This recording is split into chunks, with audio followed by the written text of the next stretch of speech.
folks? Welcome back to On Texas Football and welcome back to the Winning Drive. I'm lifetime Longhorn Rod Babers, pleased to be joined by fellow lifetime Longhorn, the young prodigy CJ Vogel, also joined by our own coach, former high school football coach at Burnett, Capel, Brownwood, Belton, Rotan, also played college football at Abilene Christian, coach there as well. Was on the staff at the University of Texas for multiple head coaches, and now you can catch his work at ShipleyRanches.com. It's our own coach, Coach Bob Shipley. What's going on, Coach? How you doing? Hey, doing good. Got a little rain shower today in Abilene. We're supposed to work cattle tomorrow. I think we might get rained out. There's a 100% chance tomorrow.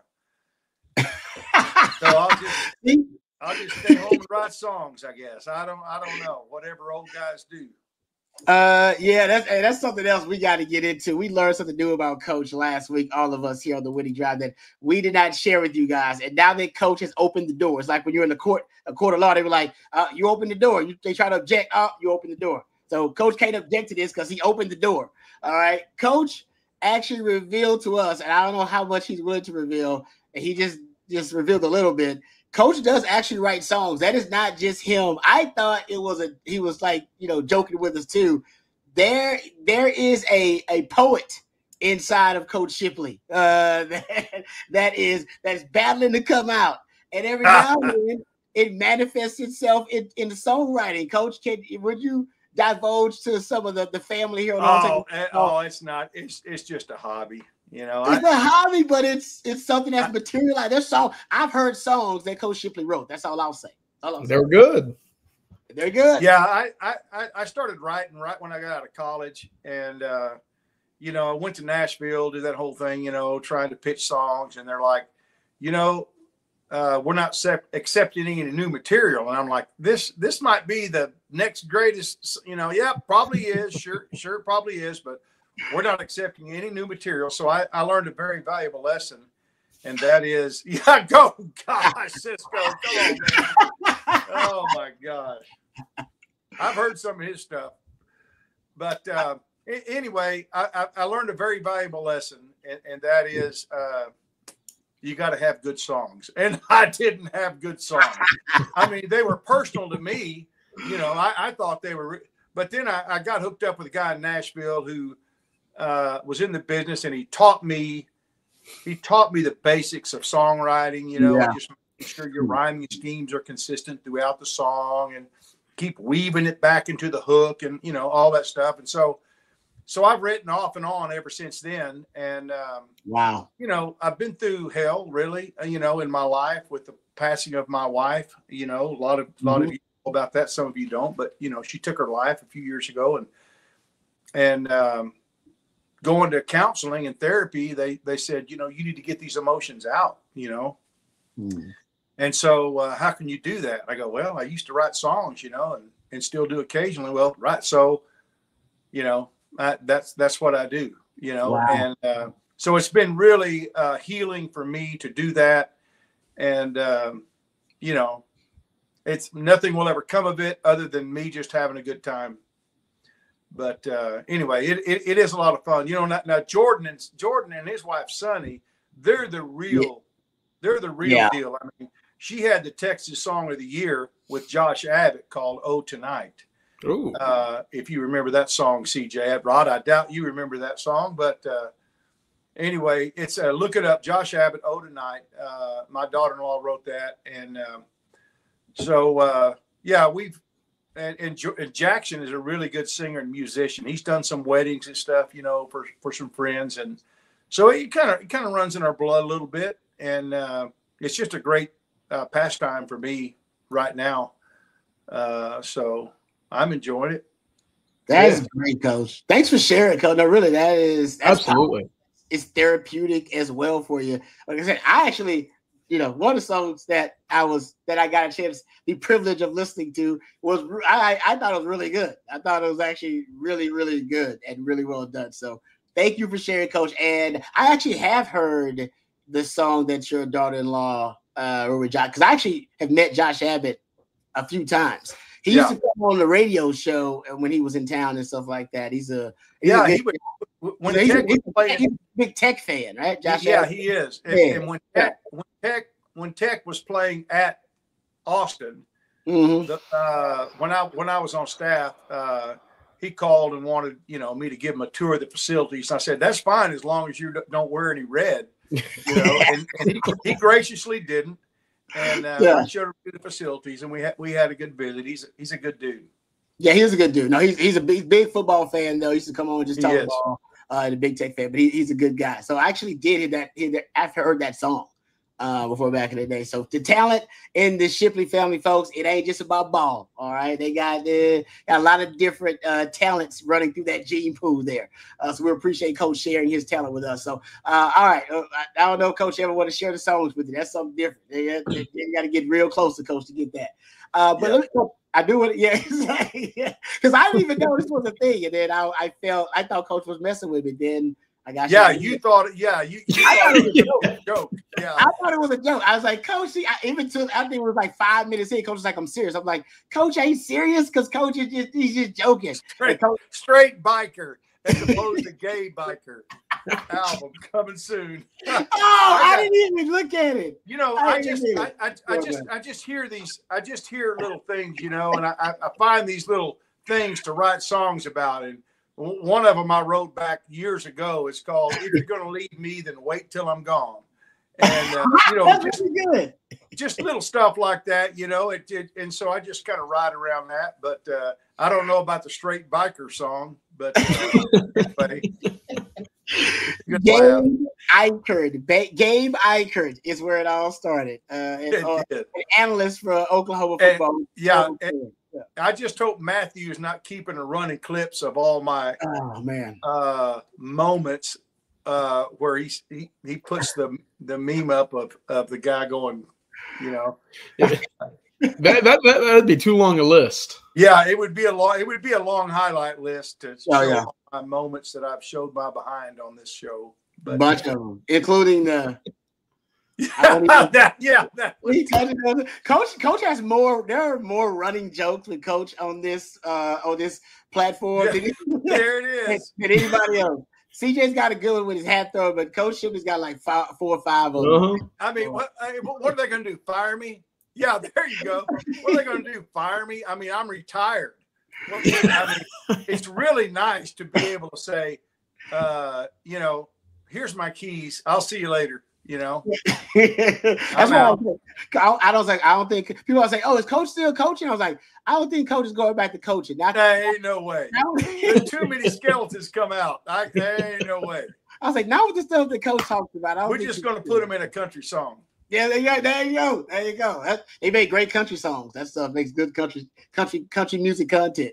All right. Okay. Thank you, Coach, for sharing. Thank you guys for joining us as well. We already kind of started off the rails, so we appreciate you guys joining us. We'll talk about, of course, a lot of Texas football conversation. I want to get it. Todd McShay has a 2026 mock draft. One we probably should take seriously because he did not put Arch Manning in there as the #1 overall pick, so they ain't just clickbait.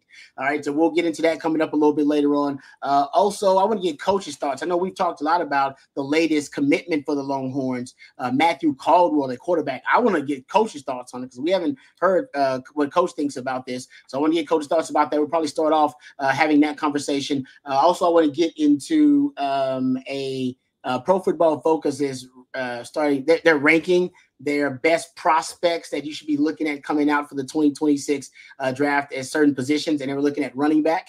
And I got a question that I want to throw out there in regards to that Pro Football Focus ranking. So we'll get to that too coming up. The Peter Burns, who is an SEC analyst, does the SEC This Morning, I believe is a program that he does. But he does a lot of work at SEC Network.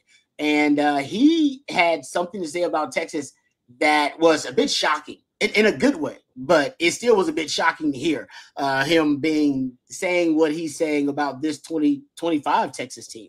So we'll get into that. And there's pro spring college football playoff predictions that are already out. I think we should have a little conversation about that too. So we'll talk about all that and more. But of course, your questions, it's the winning drive, but you guys drive the show any direction that you want to. Super chats, jump to the front of the line. You can interrupt the show at any time. Also, questions, comments, throw them out there. We'll try to address as many of them as we can. All right, Coach, before we get started, I want to get your thoughts about the newest commitment that the Longhorns have at the quarterback position.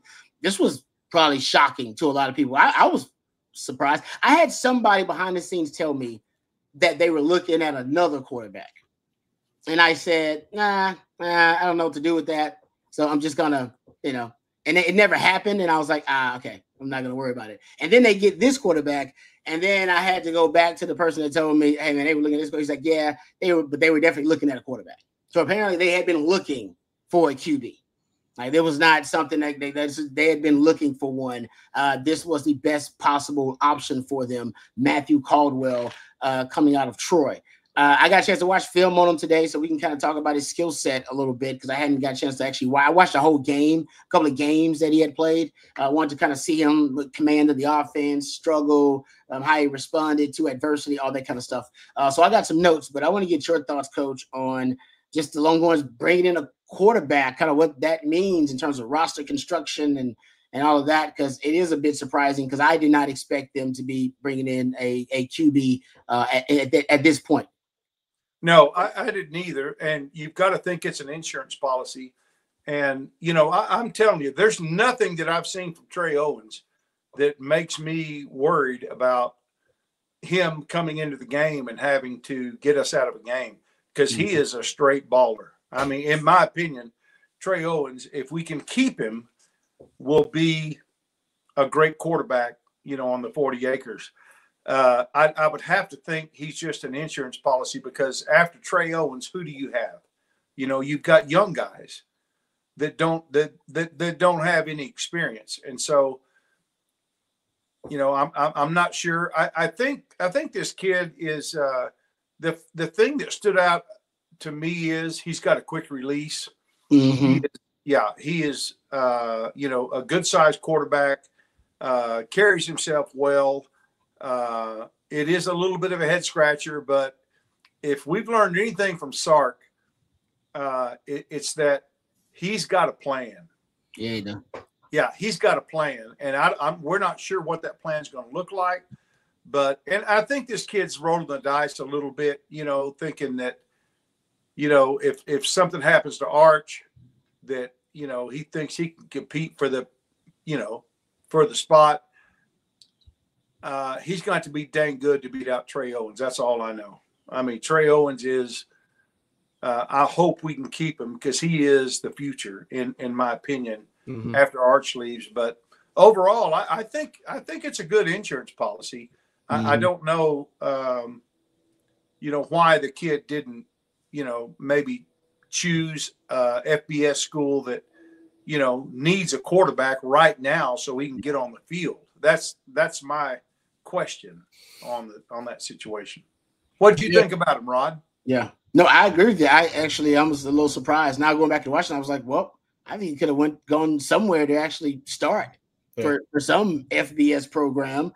But my first note is relatively quick release and quick hands in the RPO game. So to your point, right. What I noticed too, and that makes you compatible with Sark's offense. He even says one of the kind of 4 things he looks for: quick hands for a quarterback. So it translates to being able to get rid of the football with the RPO game. He's got mobility to run the football as a quarterback, and he had command of the offense, and it was really accurate on a lot of screen passes and short and quick game. That also translates to a lot of what Sark probably would do if, knock on wood, something happened to Arch and he had to, change the offense a little bit. He probably would just change it to a high percentage passing game, quick throws, screen passes, quick game, and that's what this young man does really well. He throws with anticipation too, which I thought was really impressive. So I there's a lot to like about him, and I'm a little surprised, like I said, that he would come to Texas. It's a win for Texas. There's no doubt. I mean, no doubt. No doubt it's a win because now the rich just get richer. Because I'm with you. You guys know I love me some Trey Owens. I said before the spring game, I was like, y'all gonna watch, y'all gonna see, y'all gonna be impressed with him just like I was, and everybody was impressed with him. And I've even gone as far as to say, CJ, I don't think he's going to be here to exhaust his eligibility because he's too good. Because I don't think sitting behind Arch for 2 years, if that happens, I'm not sure he's going to be here that long. I think he'll probably go somewhere else to showcase his talent. But obviously bringing him in, he's going to be in the competition now for that backup job. It's not going to be given to him. It's not going to be given to this young man coming in. I think Coach Sark's gonna let him battle it out for this backup spot. Best man wins. And I'm with Coach. I assumed it was Trey Owens. Should be Trey Owens, but Trey Owens hadn't had any real game experience. And so if your quarterback goes down middle of SEC play, you're gonna go with a young buck that's never thrown a pass attempt, in an SEC game, or you're gonna go with a guy that's at least had a few starts under his belt, just period in college football. Rod, it makes you wonder what conversations Trey has had with the coaches. It makes you wonder if his name's not going to pop up in the portal at some point, because I just don't see Coach going out and doing this without some type of warning shot, maybe fired by the Trey Owens camp. Yeah. And that's probably fair. I have a few notes on this I wanted to bring up. First, Rod, to your point, the rich get richer, right? You got a Division I backup that started multiple games last year. Not many schools have that, right? Yeah. And it's not going to bring a headache, right? We know who the starting quarterback's going to be. It's not going to be one of those controversial quarterback battles going all the way into the fall until week 1. And it's like, okay, who's going to be trotted out there with the first unit, right? We know what the situation is. I think that's a luxury for Texas too. Going back to that Troy season last year, it wasn't pretty, right? It wasn't pretty. They were 1-7. Matthew Caldwell started the final 6 games, started the season 1-7. They ended up winning 3 of the last 4 with him as their starting quarterback towards the back end. That, again, I don't want to completely diminish who they were playing, but you got wins over Coastal Carolina. That's a pretty good program in years past. Georgia Southern and Southern Miss. You take those wins, especially for a team that was pretty much in the dumps to begin the season. I know it's tough. Coach, you could speak to this, to a team that plays about half their season. It's not going the way that you want, and all of a sudden someone's implementing the lineup and you see, a spark ignited. I like seeing that in Matthew Caldwell's tape as well. And then the other thing goes back to what Sark said in the spring that caught my attention. And it's like, hey, I know what we have in Arch, and I really like what we have in Trey Owens and KJ Lacey. But part of me, kind of held on to that tidbit that he said, when the lights are on and the scrimmages are here, that's when they play their best. It normally isn't their routes on air or some of these team situations, right? I kind of have to wait and see until they're thrown into the fire for them to play their best football. So in my opinion, the addition of Caldwell is, hey, to be that second guy, to be that first guy off the bench, we're going to have to see more consistency in the spring, in fall camp, And that's where I start to see, okay, that's where Caldwell is going to push this program in that room the most is, hey, in practice, running with that second unit, you can't be errant, right? You have to have your throws on the money.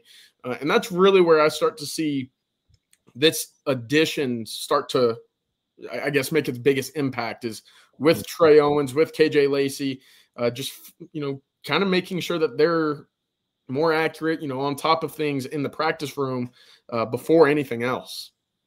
Yeah, no, that's a good point there, CJ. All right, I know we got some other questions, especially about this topic, but let's get to our usual Monday interview with my former teammate, lifetime Longhorn Stevie Lee, joining us. We appreciate his patience as well. Thank you, Stevie. We know you kept you on hold there a little longer than expected, but we appreciate you. Thank you to Hardgrove Roofing as well, because they are the reason that Stevie Lee joins us each and every Monday. HardgroveRoofing.com. You reach out to them today at 512-645-3202, offering a free roof inspection today. Offices all over Texas, Louisiana, and Arkansas. So don't try to do it yourself, folks. This is not a DIY situation. Leave it to professionals, the professionals over at Hardgrove Roofing, the most pro burnt orange roofing company out there. And we appreciate all of their support of Orange Texas football. Stevie, how you doing, man? How was your weekend? Everything's going well, man. I was happy to be in the waiting room, man. And it means I'm not working. So seriously, I like that. I'm sure you heard a lot of the discussion that we were just having there about Texas bringing in a QB. What are your thoughts about Texas bringing in a veteran quarterback, Matthew Caldwell, to kind of compete with some of their young quarterbacks in the backup position? I was a little dumbfounded until I heard what Coach said. Coach said that it was a little bit of an insurance policy, and I like that. I like that plan. We're going to have it because, if y'all remember, Arch gets out of the pocket a little bit, So taking hits in the SEC, you can't do that too often, but we do need some insurance for that, Yeah, no, I agree with you on that. And Texas, every year that Sark has been here, he has needed a backup quarterback at some point or another during the season. Now, some people say, oh man, that was just Quinn being injury prone. But then at Texas, you go back to like 1998, Texas has only had a quarterback start and finish every game. I want to say 7 times since 1998. Hadn't happened a lot. Like, it just doesn't happen very often. So I'm knocking on wood. Hopefully Arch is one of them exceptions, but history would suggest, and I think that's what Sark is looking at as a coach. You prepare, you hope for the best, but prepare for the worst. I just think he's preparing for the worst. Insurance policy, like it, coach. Yeah. What's the quarterback's name? Matthew Caldwell. Yeah. Caldwell. We're just gonna call him Allstate. Oh, maybe you can get him a nice NIL endorsement. There you go. Yeah, man, he's the Allstate. It's the insurance. with Caldwell joining the program now, Texas up to 84 scholarships. They got room for one more, Stevie. I know that they've been active on the defensive line. They've got a tight end, wide receiver. Is there still a position that you see that maybe they could go out and make an addition for right now, or are you feeling pretty good with where things are sitting right now? I feel good where everything is sitting. I think we lost a lot of O-linemen, right? So, and then we got some that came in. But if you got another scholarship, throw it to the O-line, I think.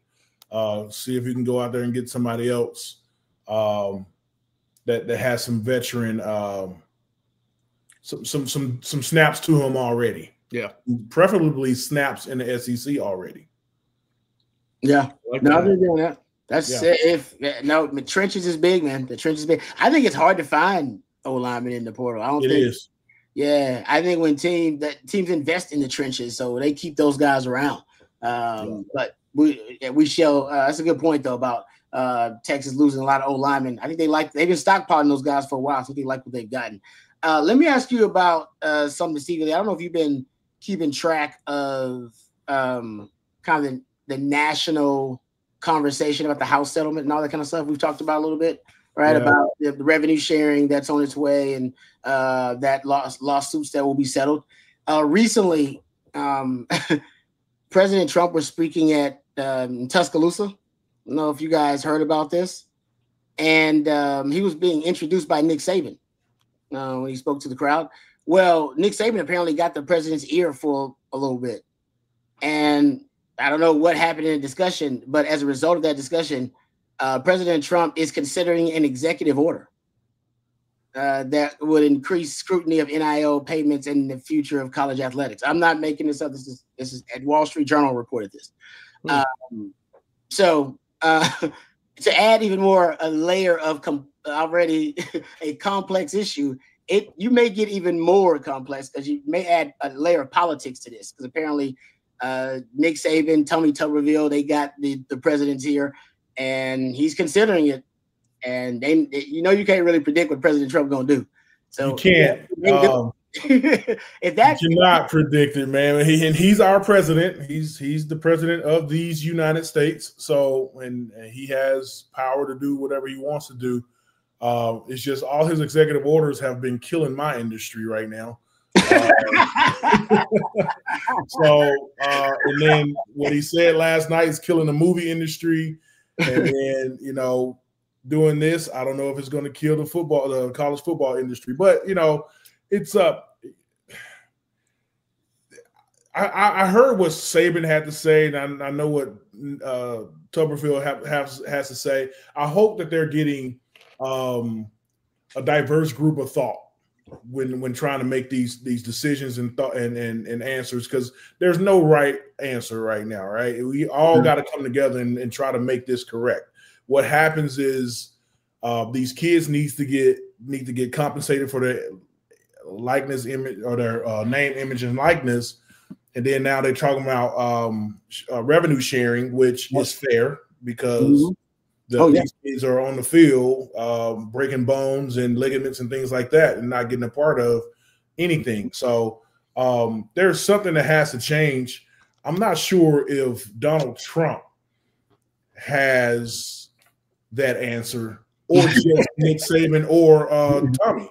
Those three people don't have the whole answer. Like, let's get everybody in the room, debate it out and talk about it. You know what I mean? That's a democracy. That's what we live in. Let's everybody talk about it, vote on it, and go forward with that. You know? So yeah. Doesn't this feel like one step closer to just anointing Saban as the college football commissioner, just overseeing everything? I mean, I know that idea has been thrown around. We probably won't ever see it because I know he likes his seat over on game day, but it does kind of feel like that's been, what has been widely considered to be the voice of reason in college football.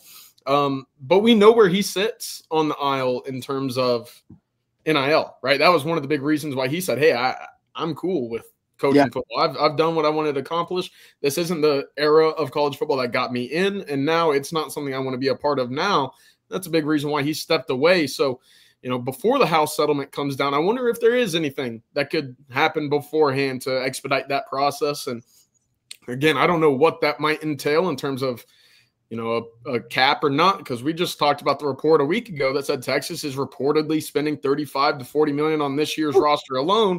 Now, I've heard that not to be entirely accurate, but it's not too far off. And again, I don't think Texas is the only team in the country with a bill that heavy, right? You look at what some of these other schools have done in the portal, much more than what Texas has done in the portal this year. So I think it's going to be interesting. And Stevie, I'll ask you this, should there be a cap or should there be a limit on NIL dollars, whether it be for a specific player or specific team? Do you have an avenue? Do you have a thought that's crossed your mind saying, all right, this is what I would do if I was in the commissioner's chair trying to figure out and navigate through these NIL waters? Golly, man, why would you ask me that? I like hearing ideas. Depends on if you're at Tulane University or the University of Texas. And that's where I was going, Coach, totally because so that's where I was going. Back when Rod and I was playing, the NCAA had this big push to make parity in college football. Coach Brown said it all the time. There's parity in college football. Well, there's not parity in college football. And guys, it's kind of tongue in cheek, but if you got the money, let's do it. Let's go buy our championships, So I agree. Yeah. So if you can raise the money in your program, so that means the big programs are going to be back, So, Baylor going to be Baylor again, Texas Tech going to be Texas Tech again. And so, but Texas will be Texas and Michigan and USC, all the big money schools are going to go back to the top again. You're not going to see those smaller schools or programs being at the top because they just can't raise the type of money that we can that could build a $30 million roster. And I heard that number being thrown around, man. I don't know if it's true. I think Chip Brown kind of he disputed it. He said he had the source. Yeah, debunked it a little bit, but that's a lot of cheese, man. And I'm okay with it. It kind of depends on, when you look at it, what this executive order might do, and especially if Donald Trump, who has no business being in college football, in my opinion, it's just another reason adding more fuel to the fire of the elites breaking away from the NCAA and having their own league, the haves and the have-nots. Yeah, I think you're right. It's just hard because you want everybody to come up and be all together and compete all together, but it's just if you can raise the money, you got the money. I don't know how to put it. You just got the money. If it does become the haves and the have-nots, I'll tell you right now, Texas Tech is going to be a part of the haves. That's going to be a school that's spinning amongst the most in the country. So that'll be interesting. But I do think, with where the portal is and how Texas has been, attacking it in years past, hey, just keep doing what you're doing because the way that they're combining that with the high school recruitment as well, Texas is going to be able to stack talent and then go find talent to supplement the roster. So they're in a great spot. Stevie, you said it best. Hey, if they're going to play this game, Texas already proven that they're going to be amongst the best in the country at it already. Yeah. No, 35 to 40 million. Like I said, I wasn't shocked when I heard it. I'm not saying it is true, but I was like, okay. I was like, it makes sense because there's no limit or cap on it. So it would make sense that Texas would be like, you know what, for this time, before the House settlement's done, before any executive orders and politics and more stuff goes to court. Right now, it's the Wild Wild West. Why the hell would we cap ourselves? Let's just spend. And when it gets capped, we'll make sure that we are operating by all the new rules and regulations and making sure that we're above board. But right now, there are no rules. You know what I mean? Like, you can just spend as much as you want, and it's not going to last forever. It's literally, they're lobbying right now. Remember Sark and right? Didn't BBC go to Capitol Hill recently? And Sark was lobbying for the same thing. We need guardrails on NIL. We need more, regulations. We need, you guys to put in some type of, essentially they want not a cap on NIL, but they want regulations on players' freedom of movement. All right, that you can't just sign an NIL deal and then leave the next year and go wherever you want to. They want to start getting like contracts, all this kind of stuff, which I'm sure is already happening with private NIL deals. My point is they're lobbying Capitol Hill for this. That's why the president's reacting, because they're lobbying for it. They've been lobbying for it for a while. That's why he's bringing it up. He's not just bringing it up for the hell of it. He is a sports fan. He did talk about Shadur Sanders dropping in the draft, though. So I think ultimately that's why Texas should be spending $35 to $40 million. They should be spending $50 million. They should be spending as much as they can to win a championship now, because this advantage won't last forever. It's only got a certain amount of time before there's going to be some actual cap and limit on the spending of this. So, and when there is a cap, when there is a cap, you kind of go back to who was. It's kind of like musical chairs, like the last one left out. Who was on top? Who won the championship? Who is the team that is at the top of college football right now? If they put a cap on it, Texas is still going to have a big name and going to be a huge drawing crowd because of the players we put in the NFL and the way that they have developed a culture that kids want to be a part of. Yeah, no, I agree with that. No, Texas will always have that. But now, for one of the first times in the history of Texas in athletics, they actually can weaponize their financial advantage that everybody knows they have. And that's, I think you should use it. Now, it can blow up in your face. Ask the Aggies. The Aggies tried to do that too and just spin. You got to have culture with it. You got to have coaching with it. You got to have development with it. It can't just be making it rain all the time without any of those other elements. But Texas has those elements right now in place. They got the coaching. They got the culture. All right. They got the development happening. Spin. Now, are we at the kind of the finality of the evolution of what attracts high school kids is just dollar signs? Because what was it about 10 years ago? It was Oregon breaking out a new jersey for everything, right? New game, new jersey. And then about 3 or 4 years after that, it was the, arms race for facilities. Everybody was revamping their practice facility. Texas obviously, raising money to build a new bubble, locker rooms, treatment facilities, everything. Everybody, Texas was behind there. And of course, we got the great gif of Tom Herman trying to break the locker room with the sledgehammer, right? That was a classic. But that's how things evolve. It goes pretty quickly in about those 5-6 year spans. Now we're obviously at the point where it's dollar signs. Drop it off in that McDonald's bag, but back up the Brinks truck, right? It's all about NIL. Is there going to be anything else? Are we going to resort back to what it was, just culture, winning, etc., if everything's even back out? I don't know right now, but Rod, Stevie, Coach, y'all have all been part of big time recruitments in the past. It does go in cycles at the time. I do wonder if it does get hard capped with the House settlement. Do you just resort back to the basic days of recruiting, where it's relationships, culture, winning, development, and that's it? I get what you're saying, CJ, and I hope my experience when I came to the University of Texas, there were especially some offensive linemen that grew up Texas. Grew up in Texas, grew up watching Texas, grew up wanting and having dreams of playing at Texas. And I hope that that's still the case. Yeah. I do understand that, the Brinks truck is the Brinks truck. I can grow up and wish to be a Texas Longhorn, but if, A&M backs up the truck, then I got to be a Aggie. But I hope that doesn't happen. I think it is happening. But the the other part of that what's making it sad is me and Rod have this relationship because we played together. Well, we may play in this era, we may have played together for one season, just a season, and then one of us have been gone. We don't have this relationship anymore. It's the long-term That's fair. Ramifications of where college football is right now. Like, does Isaiah Bond actually have friends out there right now because he went from here to here to here to here? You know what I mean?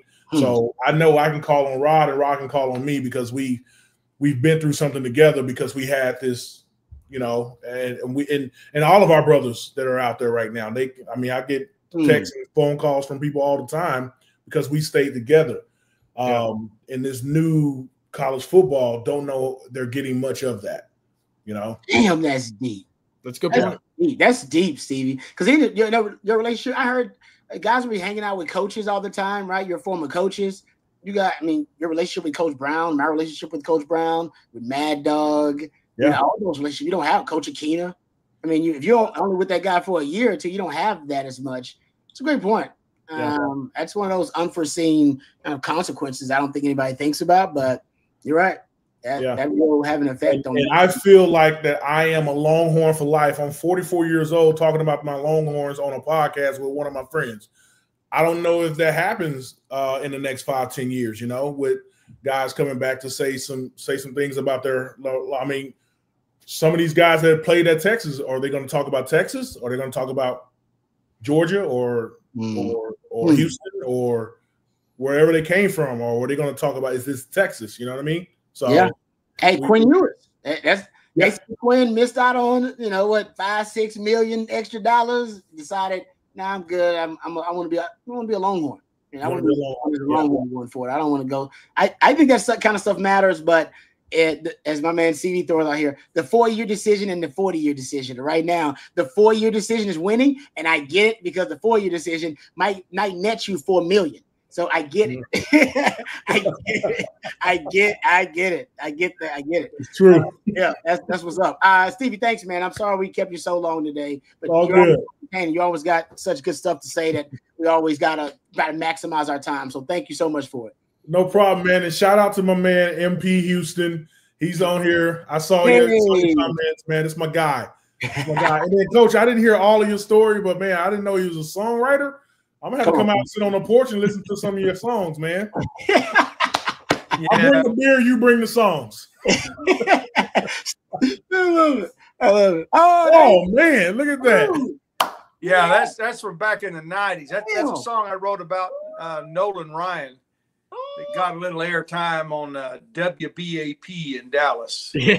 Man, what? I recorded that the day after Nolan Ryan threw a no-hitter 34 or 36 years ago. Wow. Wait, hold on. Are you writer or are you singer-songwriter? Well, I write. I sing. I sing too, but everybody's a singer. Not everybody can be a writer. Hold on. I can't sing at all, so I don't know about that, Coach. Not everybody's a singer. No, that's talent. That's all right. I'm gonna have to go find this song, man, and check it out. You ain't gonna find that song. That's it. See right there at the bottom, it says Collector's Edition, all 10 of them. Is that an 8 Collector's Editions? Is that an 8-track? Is that an 8-track? No, it's a cassette. It's a cassette, guys. A what? A cassette. Okay, CJ don't. Oh, what? CJ. I'm kidding. I know what cassette tapes are. I'm kidding. Okay, I was saying, CJ is like, what do you see? 25? What do you, CJ? 27. Yeah, exactly. So, CJ never had to mess with cassettes and stuff like that back in the day, man. Right. Oh, that's great stuff, Coach. All right, Stevie, thank you for the time. We know you got to get back to work, man. So thank you, brother. We'll talk to you. Man. We'll see you guys. Thanks, Stevie. Welcome. Thanks, Stevie. Oh man, Coach with the how many songs on that cassette, Coach? How many songs on there? No, there was just two on that one because it was just a tribute to Nolan Ryan. Okay. I was actually coaching at ACU, and Nolan was good friends with our baseball coach Bill Gilbert at the time. They played together for the Angels. They were pitchers, and so I just kind of wrote that as a thank you to Nolan for helping raise money for because we we had dropped the baseball program in the late 70s and picked it back up in the 90s. And he helped us build an unbelievable field because of his relationship with our head baseball coach. And so I just wrote that song called Texas Heat about, Nolan Ryan. And, from the idea of, can you imagine a little leaguer sitting there and that first pitch coming by and you're like, drop your bat and, head on home, man, because that was Texas Heat coming at its best, But anyway, it was a fun time.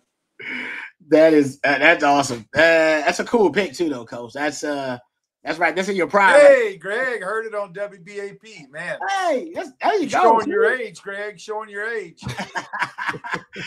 Oh man, I love it. All right, I know we got some questions. Let's get to the super chat here first, and then we'll dive into some of the questions here and some of the other topics. How about this one? MP Houston, thank you for the super chat. We appreciate it. Says Belichick's girlfriend being basically in charge of the UNC program reminds me of Coach Shipley's wise words. Fellas, one thing remains: undefeated. Thoughts? Hello. Man. Those weren't my wise words. Those words were spoken long before I came along. And it remains true. But it still rings true. Undefeated. Yep, it is. No doubt about that. But what are your thoughts about the because now this is, I don't know if you saw the interview he did. That was a morning show interview. I believe it was a Sunday morning show that Bill Belichick did. And apparently, reportedly, his girlfriend kept butting in to the interview. They claim she was like controlling the interview. And basically there's some people that think she's like his publicist now. And she's not only around the program, but they say she's got some duties, some responsibilities that have not necessarily been specified, but she controls some stuff. And you bet not, disrespect the first lady of North Carolina football because you may have hell to pay. So, well, there's been some word out of UNC that some of the higher ups are not real happy with some of the shenanigans going on there. I don't think I would be either. I mean, if I'm UNC, I just hired the greatest football coach to ever live, the most championships, most Super Bowls, and all of a sudden, he's kind of just being led around on a leash, and that's not what I signed up for. The old ball and chain is now running my program, and I don't like that at all. The old ball and chain. Well, she's not old, but no. The ball and chain thing that may stick. Yeah. Now Jordan, I mean, she's 24, right? 24. She's like CJ's age. She's like 24, 25. Yeah, Coach stealing from my demographic. Yeah, and and now the rumors are they didn't want to reveal how they met. Like one of the questions in the interview was, so how did y'all meet? What they meet at daycare one time when he was coaching. She reported butted in and was like, we don't talk about how we met. That's not something we want to talk about. And now there are people, that the internet, all right, is circulating the rumor, conjecture that, maybe that they were set up via there are these like for millionaires and billionaires, they kind of set you up with ladies, like put you on, you know what I mean? Yeah. Is there a reverse of that? Matthew, cue the meme, Matthew. Yeah, that's the rumor. Rumor. Yeah. You know what I mean? So that makes this a millionaire matchmaker, like these services. I don't know if y'all have heard about these. Like if you are a single, like wealthy person, that there's these people who will match you up with a single hottie. I mean, just think about it. How could they have met? Really? I wouldn't want it out either. That's the rumor. I said rumor is just a rumor. I mean, they meet at the senior citizens, or did they meet at like a teen club? I mean, they don't want my thing was I wouldn't want it out either. It's something shady because everybody likes to share the meet story, right? Every couple's got a story about how they met, and they're like, "Oh yeah, we met like this, and we were you know how the story goes." And to not want to share the story, something's going on. There's something going on there. But anyway, it is a college football story. I'm actually going to watch Carolina football this year because I actually want to see where she's going to be on the sideline. Because I don't know. They say she wants to be in the spotlight, so I wonder if she's going to actually be on the sideline. She got a headset on. Yeah, she might. All right, it is undefeated though. Coach is right about that. You're damn right. It is undefeated. All right, let's get back to it. They made it Applebee's. How about this one from Burn Orange Horn? Was Caldwell at QB? Was Caldwell at QB against any SEC teams? No, he only started QB late in the season. Yeah, they were already in conference play. And so he didn't play against either non-conference opponents. He saw some time against Iowa. Oh, did he? Okay, there you go. Against Iowa. That's the most comparable opponent, obviously. He was 14 of 21 for 150 yards or so, a touchdown and a pick. So, I mean, he moved the ball, I guess. Iowa's got good defense. Iowa's got a great defense. Great defensive culture, too. So yeah, I mean, I think ultimately I agree with Coach. It's insurance, right? And you want to be fully covered. You don't just want liability. You want full coverage if you can afford it. If you can't, get the liability, but you want to be fully covered. And I think that's what this is. You like Trey Owens. I think this is the way to be fully covered potentially. If you decide, you know what, I want a quarterback that's actually seen some game action, and Trey Owens hadn't seen much of that. One more thought. Could be that the guy realizes that he may not have the talent to lead a team and get in the NFL, but he wants to get in coaching. And so getting in and learning the system, getting in with this coaching staff. I mean, you never know what the ulterior motive is, but I still go back to a conversation. I'm wondering if that conversation happened with Trey Owens and the coaching staff behind the scenes that would prompt them to make this move.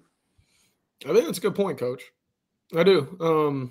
Because to your point, Texas is, if you want to get into the coaching world, it's a pretty good spot to start here. We've seen already, GAs, assistant coaches, guys bounce around and be promoted elsewhere around the country.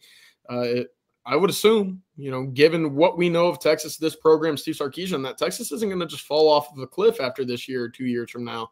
So to get in, get your feet wet, know the system, and then just start the coaching career already, quote unquote on third base like Ryan Day, right? This is a good spot to be. To Coach's point about that theory, there is a connection between Matthew Caldwell and Neil Brown. You guys, this was brought up earlier on the channel, I believe yesterday, and we were talking about Matthew Caldwell. But his head coach at Troy, Gerard Parker, was the OC at West Virginia under Texas now special assistant Neil Brown. So there was a little bit of a connection there. So to Coach's point, maybe this was like, hey, man, I always know you wanted to be a coach. Come on here, start your coaching career here, basically. And it'll look really good on your coaching resume that you would basically, can start off as GA or whatever. You can start out here early on. So we'll see. I like that theory though, Coach. It's pretty good. All right, let's thank our good friends over at Von Lane before we move on here. Thank them for all of their support here at On Texas Football. And I can tell you right now, I actually have taken Von Lane personally to Houston for personal reasons. Just go visit the family. I've taken it to DFW on business. My wife has actually taken the Von Lane several times. Love it. It's the only way to travel between major Texas cities. And I know you've probably tried, flying between, Houston, Dallas, DFW and San Antonio, and you probably tried driving as well, and that's chaos, right? Trying to beat the traffic jams and deal with road rage. Nobody wants to burn an entire day, lost productivity trying to drive on the road. Folks, trust me, Von Lane is the best option for you. You arrive at a luxury hotel terminal, no TSA lines, no long-term parking lots, just a seamless boarding experience that takes minutes, not hours. You settle into a plush leather seat, a hot towel, pillow, and blanket are at arm's reach. Your attendant offers complimentary snacks, beverages, and on select trips, there's even full meal service. If you need to relax, you can lean back and enjoy the ride. If you want to stay productive, there's high-speed Wi-Fi and power at every seat. And while you're unplugging or powering through, the Vaughn Lane team is monitoring traffic in real time using smarter routes, efficient detours to keep your trip smooth and on schedule. And now is the perfect time to plan your fall travel. Booking is open through September. So whether you're headed to a college football game, a weekend getaway, or a business trip that needs to be done right, Vaughn Lane makes the journey part of the reward. Vaughn Lane serves Austin, Dallas, Houston, Fort Worth, San Antonio, and in the Southeast, Atlanta, Nashville, and Memphis as well. Visit vaughnlane.com. That's vaughnlane.com and use the code OTF25 to save $20 off your first ride. Vaughn Lane, elevated regional bus transportation. Thank you very much to Vaughn Lane. And remember, that's vaughnlane.com and use that code OTF25. You'll get $20 off your first ride with Vaughn Lane. All right. Thank you very much. Let's get back to a couple of questions here. How about this one? We're on the quarterback conversation. Arrow Kids 27 says, if Owens is leaving, what is our duty to develop him and / give him playing time? That is, I mean, I don't know if it's a duty. I think it's all about who gives you the best chance to win. So if Trey Owens wins that backup job, he's your best option to win. And even if he plans on leaving, which I've been on the record for saying I don't think he finishes his eligibility here at Texas. He's going to transfer at one point, even before this Matthew Caldwell commitment. And I agree with what Coach just brought up as well, that there may have been a conversation where, some very upfront things were said about Owens' intentions. And if he does get playing time, he's going to use that time to raise his stock. So you're going to get it. It's almost playing the contract year for him kind of thing. Like he knows if I want to transfer this is going to get me to another school, especially if it's against SEC caliber opponents. So you'll get the best out of the young man, but I think Texas will give him the best as well in terms of developing him, because you need your best possible option at backup quarterback. I'm not saying it's him, whoever wins that job, and it might be him. Yeah. Oh, Coach, you're muted. Another point to consider with this is the fact that we are bringing in another quarterback. Now the buzzards are going to be circling around Trey Owens now. Like he's going to start getting offers, like, you sure you want to be there when they're signing another quarterback? And so, he may get some offers he can't turn down. Yeah, it's a good point. I would say the duty of a head coach is to ensure that your best foot forward to win a football game is there every Friday or every Saturday afternoon, right? After that, it's how do you do that week after week? How do you build for a team to sustain an injury or two and still be in a position to win football games? So early on in the season, we've heard Sark speak about it all spring. You have to get guys kind of a little bit lower on that depth chart, some time on the field to know, one, what they can do, and two, will they be able to perform if needed on the field? And early on in the season, there has to be some snaps for Trey Owens, and hopefully it's in a game where Texas is up pretty big. You can give him that third quarter, give him a full fourth quarter, and rest Arch Manning in that first team offense, right? That's the hope, right? We saw that last year with Arch and Quinn Ewers. We saw that at times also with Trey Owens. He had 4 attempts against UTSA, I believe. So, hey, I know that the overall goal on a Saturday is to win that game. Well, the minute that game's out of hand, it is the job of a head coach to make sure that whatever you have behind your starters are prepared. So I would say that it is part of the duty to make sure that this is something that he sees early on in the season next year, to make sure that, hey, this moment's not too big for him and he can step in and fill the shoes if needed this fall. Yep. All right, good question there. How about this one from that's from Cisco Diaz. He says the Ravens just released Justin Tucker. Oh, I didn't see that. Okay. Well, I think that was considering his regression just on the field. We've seen some regressions because Father Time is undefeated. And then off the field, you have the allegations of sexual misconduct, multiple, I should say, allegations of sexual misconduct. So I think they've been trying to navigate that. And I don't know what the number is at now, so I haven't been keeping up with it like that, but I know it's multiple. So I think at this point, they figure way more. We got way more to lose than to gain by keeping Justin Tucker around. If he was still Justin Tucker in his prime, maybe they would think about it. But with Justin Tucker at the twilight of his career, that's an easy decision for the Ravens organization. And it's for him, I don't know what's going to happen in terms of resolving the allegations against him and what's going to materialize from that. I mean, at one point, this guy was in the conversation as the greatest kicker of all time. That's what I was going to say. Where, if he's through and he doesn't sign again, where is he ranked in the greatest? I think he is. I think, yeah. If he's not 1, he's 2 or 3, right? Because I think by the end of last year, he still held or was just a notch below the all-time most accurate field goal percentage in NFL history, and that was 5 or 6 years more than who he was competing against. So, yeah, it's unfortunate. This is how you won out for Justin Tucker, but, one of the game's most accurate kickers, and I don't think that's ever going to change. Yeah, he holds the NFL record for the longest field goal at 66 yards and career field goal percentage at 89.1%. 7 Pro Bowls, 5 first-team All-Pros, and, of course, he's got a Super Bowl ring as well. So, like I said, I have not researched kickers. I'll admit I've not gotten in a debate about the greatest kickers of all time. I know he's got to be right there at the top of that conversation. It's just now with these allegations out there, that I know it's a while before you get voted in and everything. Now I don't know how the media handles it. Like, do they separate the person off the field from the accomplishments on the field? Are they conflating the two? Often they do conflate the two.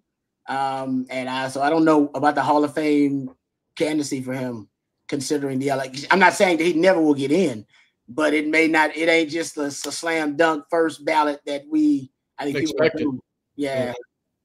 So I think they may try to wait to see how everything resolves itself, and if there's more allegations, that kind of stuff, we shall see. But there you go. So Justin Tucker got released by the Ravens today. Thank you guys for the update there.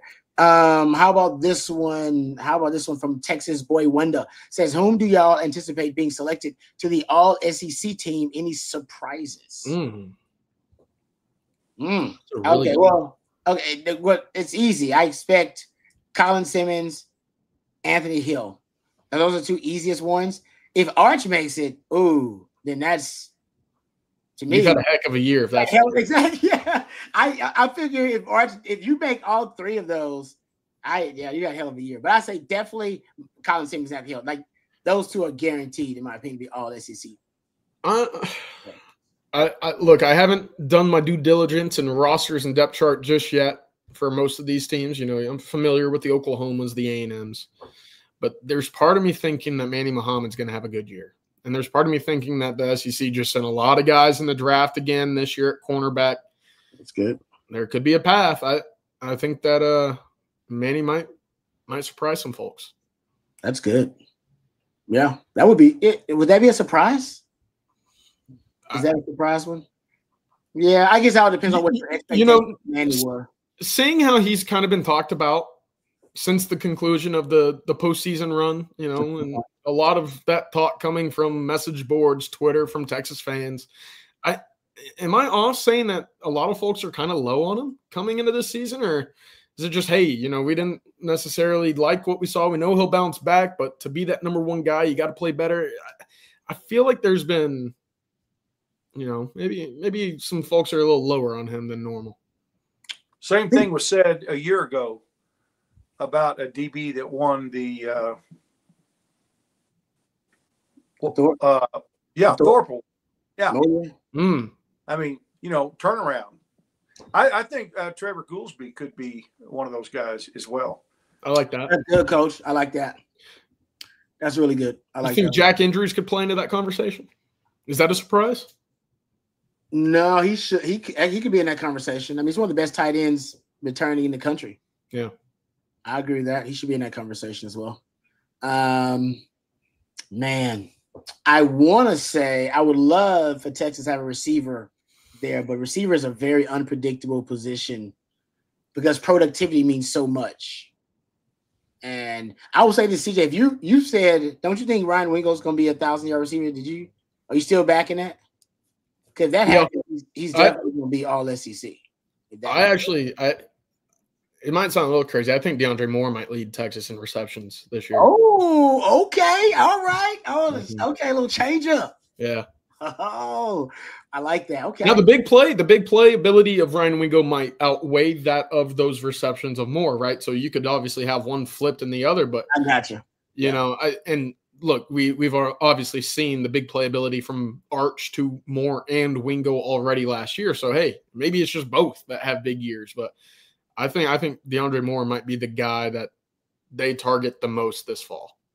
Speaking of DeAndre Moore, I was a little surprised by this. So Todd McShay, please, Matthew, if you don't mind pulling up the Todd McShay mock draft. He put out for the 2026 mock draft. He put out a way too early mock draft for 2026. And he did not have Arch Manning as the number one overall pick, like a lot of these way too early 2026 mock drafts have had, which let me believe, hey, you know what, at least he's doing his due diligence, because if you do any homework about Arch Manning in the draft, the family's on record and everybody's pretty much on record. He's going to stay another year, 2 years after this year's a starter. He's going to stay another year in addition to that. And the only reason he would leave if Texas was undefeated and he won the Heisman and was the best quarterback in the country. If all those things happen, yeah, he could leave. But the likelihood of all of that happening are pretty slim, right? But we all hope that does happen. So here is Todd McShay's 2026 mock draft. And he's got Garrett Nussmeier going number one overall. But he's actually got a couple of Longhorns going in the first round of this 2026 mock draft. He's got Anthony Hill at number 19 overall. Going to Denver. Denver likes its Longhorns, by the way. Sean Payton likes the Longhorns. And he's going number 19 overall to the Denver Broncos. I think he's the second linebacker taken in this Todd McShay mock draft. But what stood out to me is that CJ was talking about DeAndre Moore. He's got DeAndre Moore going in the first round of this draft.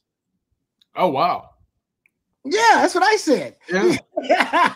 Number 30th overall. I'm sitting there looking at all the picks, like which one's going to really surprise me. That one does surprise me, but I'm in. I like that. I did not expect. What are your thoughts? Yeah, I did not expect that. When I saw it, I was like, huh? I did a double check. I was like, oh, what? Man. Yeah, I mean, I'm looking at the wide receivers, Matthew. If you can go back two slides, and I kind of got fixated on who the Cowboys were taking at number 14. And that's where I go, that's a familiar name. It's Evan Stewart. Oh, wow. And so that's where my brain kind of got stuck. Of course, you know, you look at some of these other wide receivers, and this mock draft specifically has a ton of wide receivers in the first round. Nick Harbour, the freaky athlete out of South Carolina, coach 6'5", ran 10.1, freaky guy. And then you go back a little bit, Antonio Williams from Clemson. Texas played him in the postseason last year. Jeremy Bernard, another guy from Alabama. What is it? Carnell Tate. Texas will play him week 1. A lot of freaky wide receivers that they're going to have to come up against. Max Clare, the tight end that visited from Purdue. But hey, that's a good wide receiver class. It's no 2027 class of wide receivers.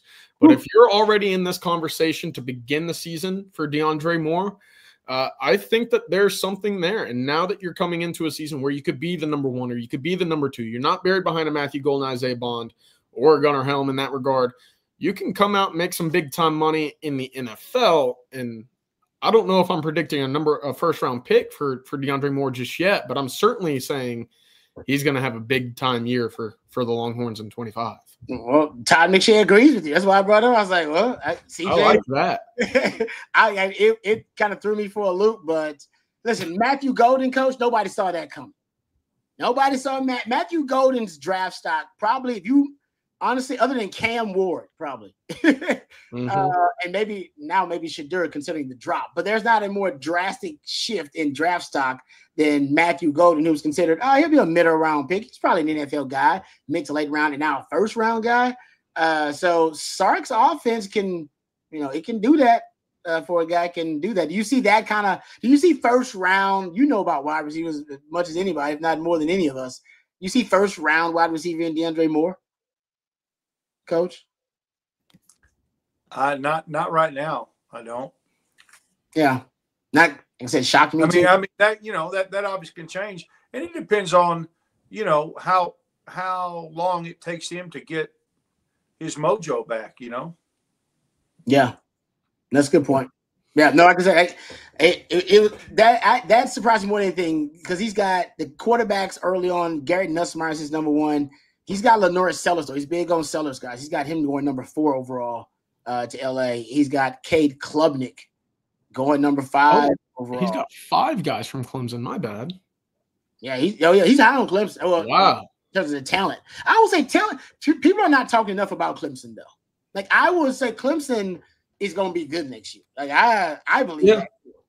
They were good in 24. They were just really young, and they were young at a number of key positions. Obviously, you look at Antonio Williams, he's a big name. Avion Terrell is a very talented cornerback, but I believe he was up there in terms of most defensive pass interferences and defensive holdings in the country last year. That was one of the reasons why I kind of got a little frustrated saying, hey, just test the guy. Just test the guy that gets a holding call per game, and David Igbinosun, the cornerback for Ohio State, another guy with 17 holdings last year. Go throw it at the guy that gets a little handsy on the outside. You'll pick up some free yards that way.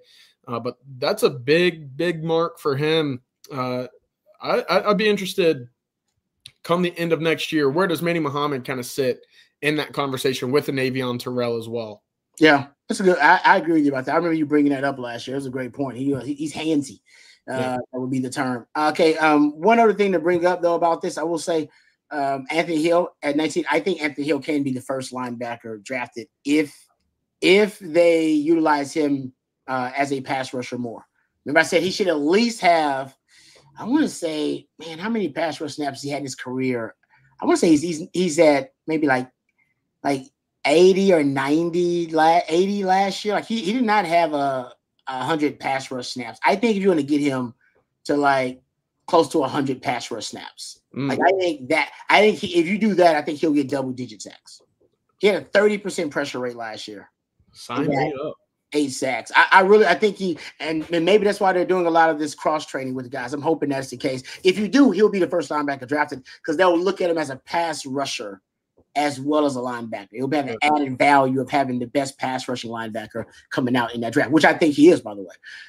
Okay, let's thank one of our sponsors. Thank our friends over at Flat Creek Estate Winery before we move on here or get into a couple other topics. But Flat Creek Estate Winery, folks, just minutes from downtown Austin, and they've won award after award this year for their vintage wine, Super Texan. Super Texan is now available at your local Specs. You can give it a try. Also, they have had a display at our local Central Market, so I know now the good word is getting out about the great wines over at Flat Creek Estate Winery.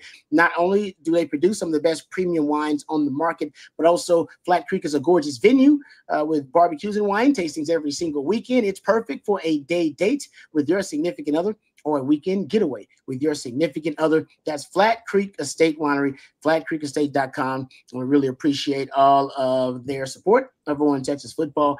And I would encourage you, if you got a special occasion happening, we had a member of the On Texas football family get engaged out there at Flat Creek Estate Winery. If you got a special occasion happening, they can accommodate any special occasion and make it even that much more special for you. Thanks to Flat Creek Estate Winery. That's flatcreekestate.com. Okay. Let's get to this post-spring. There's a CBS Sports had a post-spring college football college football playoff predictions, and they have the Longhorns, I believe, with winning it all in their latest post-spring college football playoff predictions. They have them facing off. Oh, thank you there, Mr. Matthew. Facing off against Penn State. To win it all. Semis facing off against Georgia. That would, in my opinion, because I've said before, I think Texas and Georgia are going to have a little mini rivalry.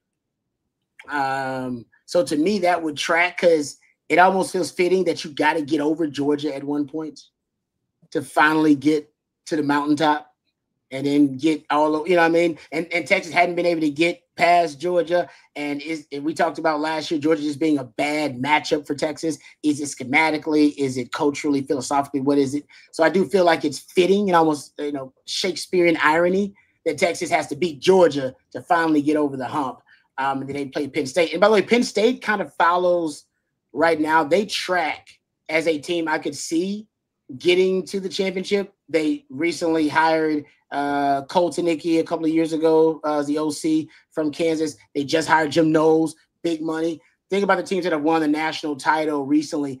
It's usually they usually have been knocking on the door for a couple of years and they make a splash hire.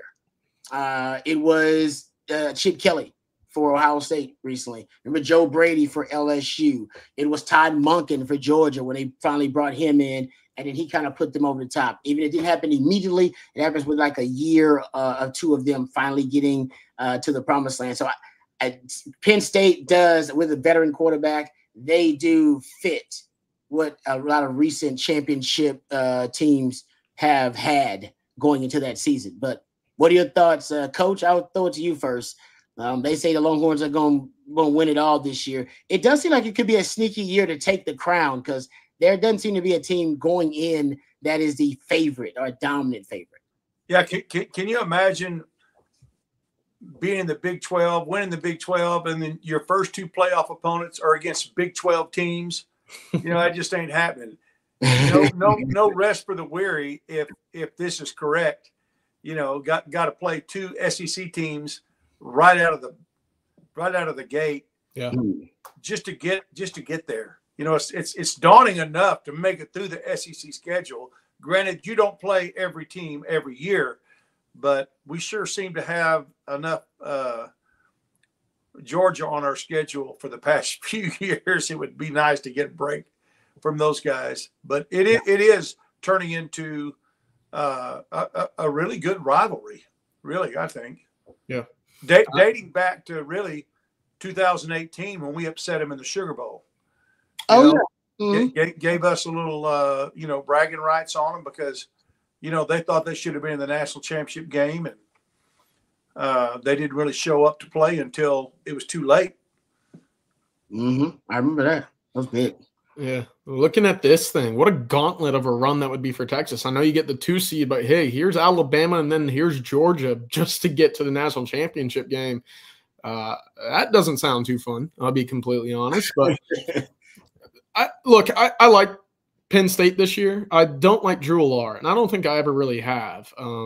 Just going through some of his postseason games from a year ago, look, he had 4 games that were either the Big Ten championship game or the college football playoff, and he did not throw for more than 60% either one of those games, and he did not throw for more than 200 yards in all but one. So I must be missing something here. I know that they have a great running back duo, with Nick Singleton being one of them. Look, if that's your strength, that's great. But at some point, your quarterback has to make plays. And that was the big difference that we saw in the national championship as well is, hey, guys got open down the field. And look, Will Howard put the ball where it needed to go. Does Penn State have those guys vertically down the field that can stretch a defense? Their 2 best receivers from a year ago transferred. So, look, I'm going to have to wait and see on Penn State before I believe the hype, but I believe they are a talented football team. On top of that, they're Colin Simmons left, right? Abdul Carter got drafted number 3 overall to the Giants. That's a big piece. So I like this Texas team. I think they're primed to make a run at the national championship. We'll see, of course, if this is the level of slate that you get in the college football playoff. That's tough for anybody. But I'm not ready to buy the Penn State hype this year. I feel like we kind of get to this point, and then what do we see every year, Rob, with James Franklin? We do the same song and dance every year, it seems like. Yeah, he's not a very good big game coach. I'll admit that. And like I said, I'm almost a James Franklin fan. I have been for a while, but I'll admit big games. This past season is one of the best kind of showings we've seen from James Franklin teams in big games. All right, before we close things down, somebody who does believe in the Longhorns, certainly, and obviously that college football playoff predictions by CBS Sports and 24/7, they believe in him, but so does Peter Burns. He covers the SEC as an SEC analyst for SEC Network and does SEC This Morning. I'll just throw out his quote that he had on the show about Texas. And he said this: the SEC does not run through Georgia right now. The SEC powerhouse are the Longhorns. Peter Burns is big. Peter Burns a year ago said, because it was, I want to say he was doing, you might remember this, CJ. He did like a pre-spring preview. He was actually doing some coverage for the SEC Network, I think, for them about Texas spring game, and they gave him like insider access. And this is what he said. I brought up the quote. He said, "I was just down in Austin and I handled their spring football game. And it looks every bit like the way Georgia looked in 21, 22, and 23, he said. He said he was behind the scenes with that group. He said they get off the bus. They're monstrous people. They're deep in every position. He said, and now they've got a quarterback and Quinn Ewers coming back, and they have a pretty damn good backup in Arch Manning. That was last year he said that. And Texas has put in more guys in the NFL in the last 2 years than anybody else, the 23, and also been the only team to go back-to-back years to the Final Four. So they're close. He said it looked like what he's talking about Georgia, that's when they broke down the door and started their dynastic run. So Peter Burns is thinking the Longhorns kind of look like that. They got to beat Georgia, though, to do it. All right, let's thank our last sponsor of the evening before we get done today, our friends over at South Point Dodge. We really appreciate them and all their support here of On Texas Football.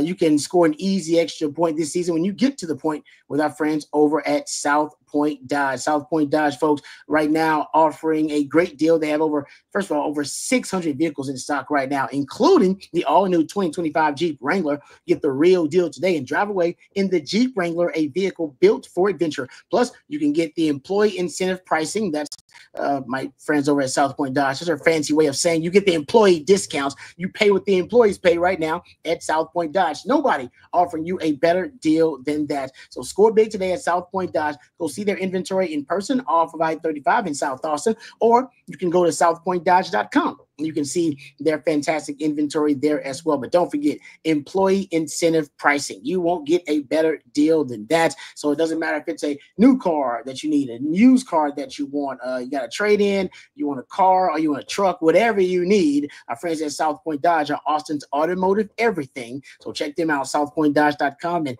man, don't forget about the employee incentive pricing. You pay what the employees pay at southpointdodge.com. All right. Thank you very much, guys, for all of your participation, super chats. Really appreciate it. Thank you, CJ, for all of the expertise. Coach, appreciate you sharing today. All right. Always bringing the levity and the wisdom. Always makes the show that much better. Thank you, Matthew, behind the scenes, guys. Matthew's a real MVP. Please give it up for him because we can't do it without his great efforts. And thank you to our sponsors as well. Thank you to Von Lane, vonlane.com. Use that code OTF25. You'll get $20 off your first trip with Von Lane. Thank you to Flat Creek Estate Winery, flatcreekestate.com. Thank you to South Point Dodge, southpointdodge.com. We really appreciate them as well and all of their support of One Football. And our friends at Hartgrove Roofing, hartgroveroofing.com. And thank you to Stevie Lee for joining us as he does each and every Monday. For Coach and for CJ and for Matthew, I'm lifetime Longhorn Rod Babers. Until next time, hook 'em horns. Bob Shipley Dillon.